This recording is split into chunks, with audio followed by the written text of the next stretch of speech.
G'day you bloody legends, and welcome to where we dig up the daftest, most deranged tales from history, true crime and conspiracy land. After hollow planets and naked burglars, we're lacing up for a historical yarn so bonkers it makes the Great Emu War look like a Sunday stroll. Strap in for the 1904 St. Louis Olympic Marathon, the most unhinged race in history, where runners dodged dogs, chugged poison, and turned the Olympics into an outback pub crawl gone wrong. Picture this, it's 1904, St. Louis, Missouri, and the Olympics are piggybacking on the World's Fair. The marathon's meant to be a showcase of human grit, but it's more like a circus of stupidity. Heat, bad planning, and some truly dodgy performance enhancers make it a legend for all the wrong reasons. Let's sprint through this chaos. It's August 30th, 1904, and St. Louis is hotter than a Barbie in the Simpson Desert.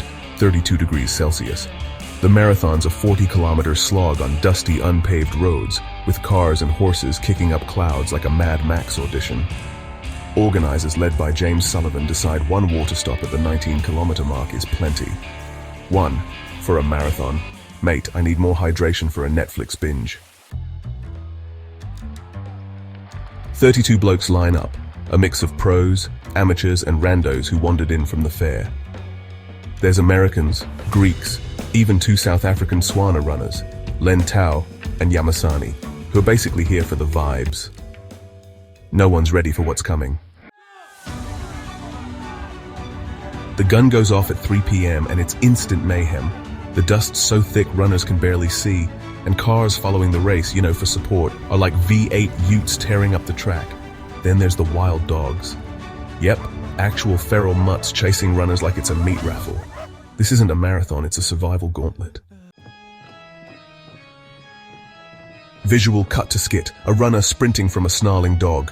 Runner, I signed up for a medal, not a mauling. Dog, barking, subtitled. You're in my turf, mate. Organizer, OS, megaphone. Keep running, dogs build character. One poor sod, Len Tao, gets chased a whole kilometer off course by a dog. He still finishes 9th. Legend. But the real chaos is just starting. Felix Carvajal's wild ride.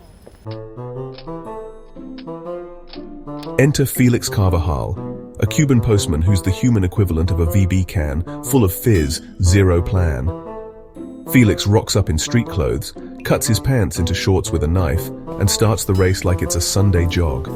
Then he gets peckish, stops to nick apples from a spectator's orchard. Plot twist, the apples are rotten, and Felix spends half the race chucking his guts up.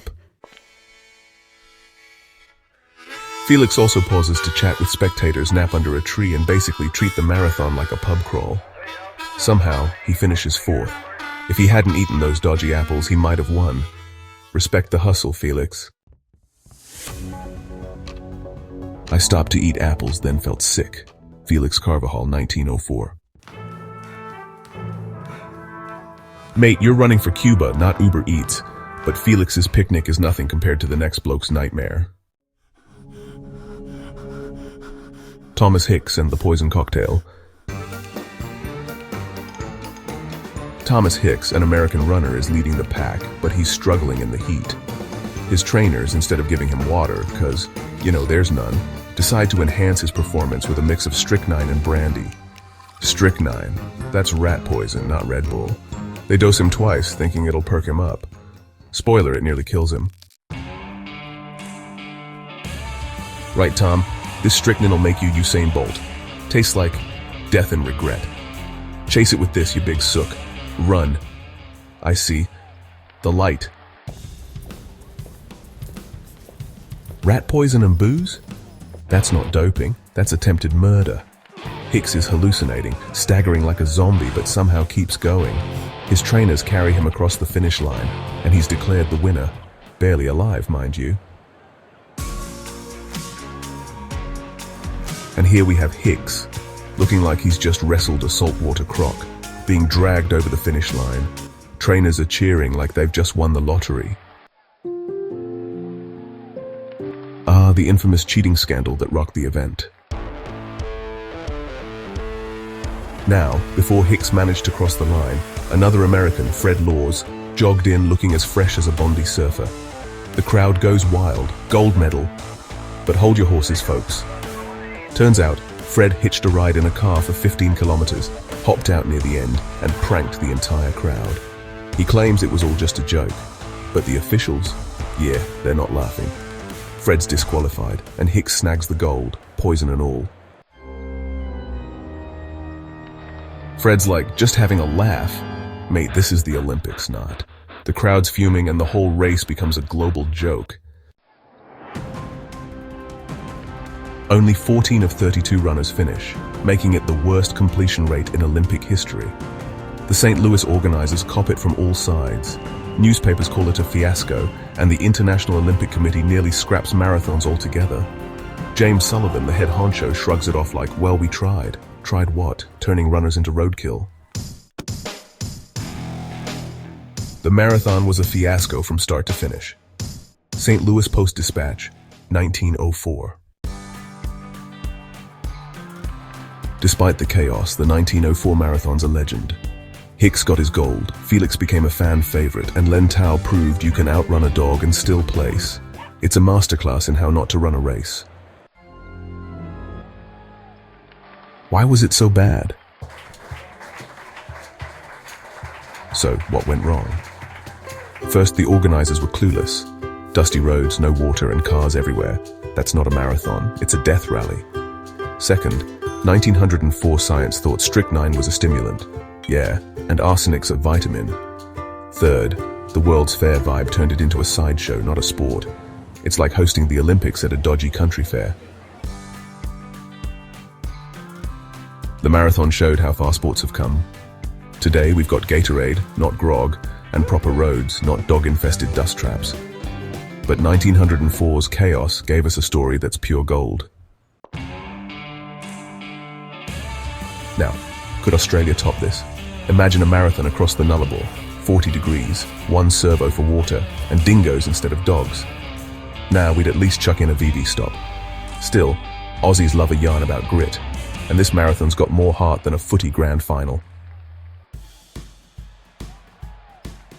No Aussies ran in 1904, but we'd have cheered Felix's apple break. Mateship over medals, right? Spotting a 1904 marathon, a fair dinkum guide. Worried your local fun run's turning 1904? Here's how to spot a St. Louis-style marathon. Dust apocalypse.